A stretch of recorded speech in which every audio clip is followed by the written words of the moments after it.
यह खबर भी यूपी के फर्रुखाबाद जिले से है, जहां हर्षोल्लास के साथ मनाया गया है महात्मा गांधी का जन्मोत्सव। जी हां, बिल्कुल आपने सही सुना। खबर को विस्तार से जानेंगे, लेकिन लेंगे एक छोटा सा ब्रेक और ब्रेक के बाद जल्द हाजिर होंगे। हेल्प इंडिया ट्रैवल्स के क्षेत्र में एक अनोखा खोज जो जल्द बनाएगा करोड़पति और दिलाएगा 4 प्रकार के लाभ: referral income, activate income, ride income, auto growth income. तुरंत जुड़ें, सोचेंगे तो पछताएंगे। अधिक जानकारी के लिए कांटेक्ट करें 9795659565। ब्रेक के बाद आप सभी का स्वागत है। फर्रुखाबाद जिले के राजेपुर थाना अंतर्गत जमालपुर मोड़ पर हर्षोल्लास के साथ मनाया गया महात्मा गांधी एवं पूर्व प्रधानमंत्री लाल बहादुर शास्त्री का जन्मोत्सव। इस मौके पर स्थानीय जनता के अलावा राजेपुर एसएचओ भी मौजूद रहे। देखें फर्रुखाबाद से मितेश कुमार सिन्हा की ये रिपोर्ट।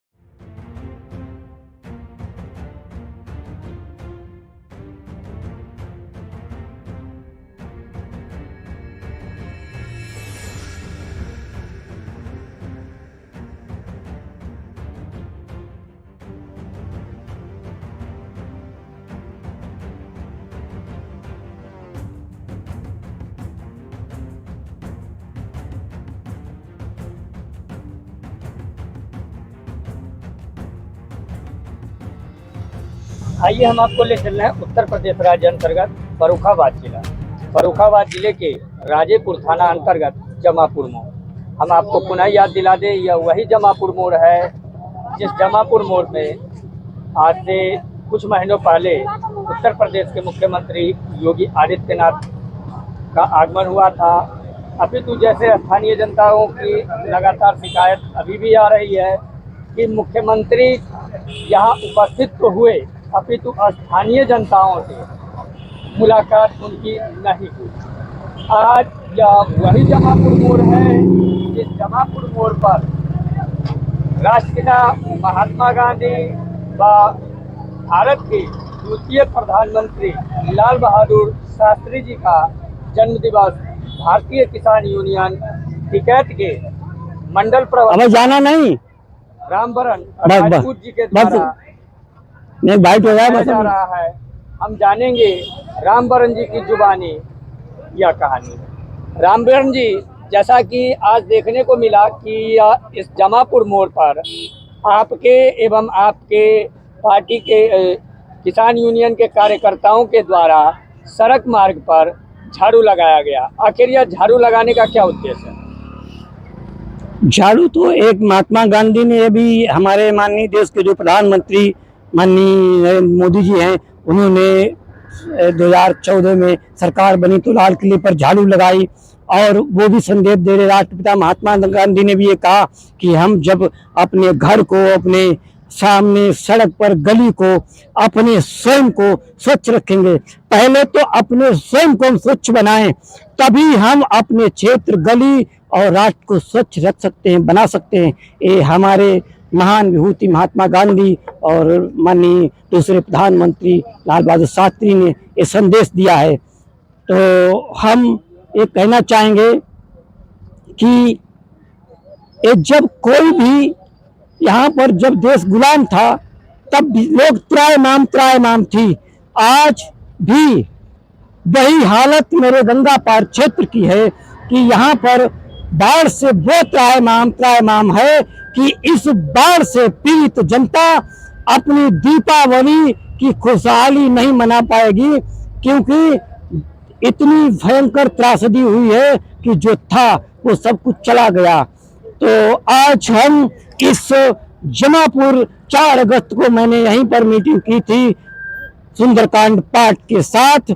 आज फिर मैं इसी जगह से याद दिलाना चाहता हूं कि राष्ट्रपिता महात्मा गांधी ने 12 मार्च 1930 को साबरमती आश्रम से दांडी यात्रा शुरू की अपने चुने हुए 79 सहयोगियों के साथ, जो 358 किलोमीटर चलकर 5 अप्रैल 1930 को दांडी पहुंची और अगले दिन यानी 6 अप्रैल 1930 को महात्मा गांधी ने अंग्रेजों द्वारा लाए गए नमक कानून को 6 अप्रैल 1930 को समुद्र तट पे तोड़ दिया और इस सिद्ध कर दिया कि जनता की ताकत क्या होती है। तो आज मैं इस जमापुर की भूमि से एक संदेश देना चाहता हूं सरकार को कि सरकार, मैं अपने राष्ट्रपिता महात्मा गांधी को नमन करते हुए और लाल बहादुर शास्त्री को नमन करते हुए मैं याद दिलाना चाहता हूं, अगर तटबंध की मांग को नहीं ध्यान में रखा और सरकार ने शिलान्यास नहीं किया तो आने वाले 2024 के परिणामों की यहीं से उल्टी गिनती शुरू होगी। मैं कहना चाहूँगा, संदेश देना चाहता हूँ यहीं से, इसी धरती से जमापुर की। आपने जैसा कि कहा मोदी जी ने लाल किले पर झाड़ू लगाई, इस बात का क्या अर्थ निकाला जाए? अरे भाई, ये तो स्वच्छता, पूरे राष्ट्र को स्वच्छ रखना है।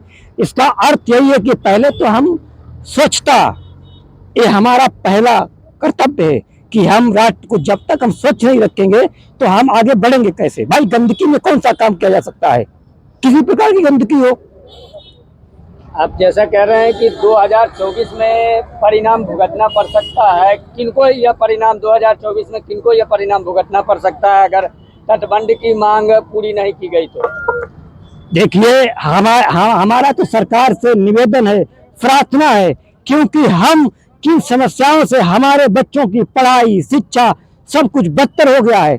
आखिर हम जीवन जिए तो कैसे जिए, जानना चाहूंगा। क्या कौन सी बड़ी इतनी परियोजना है कि इसको नहीं पूर्ण किया जा सकता है? मैं जानना चाहूंगा। ये बड़े बड़े हाईवेज बन रहे, एक छोटी सी परियोजना जहाँ करीब 200 से 250 गांव हर साल बाढ़ में डूब जाते हैं, सारी फसलें सब कुछ नष्ट हो जाता है, बिजली, शिक्षा, स्वास्थ्य सब कुछ चौपट हो जाता है। आखिर ये भी तो बताएं कि जीवन जिया कैसे जाए, ये भी तो बताएं, उसका रास्ता भी तो बताएं मुझे। जो बैठे केंद्र में बैठे, राज्य में बैठे, वो हमें रास्ता भी तो दिखाएं। आखिर हम जीवन जिए तो कैसे जिए? उनकी भी तो जिम्मेदारी है, वो राजा हैं राज्य के, देश के, उनकी जिम्मेदारी है। राजा का अर्थ होता है कि राजा यथा राजा तथा प्रजा, राजा और प्रजा का, पिता और पुत्र का संबंध होता है। ये राजा की जिम्मेदारी है अपनी जनता की, उनकी समस्याओं को समाधान करना और उनकी समस्याओं से अवगत होना, ये राजा की जिम्मेदारी होती है।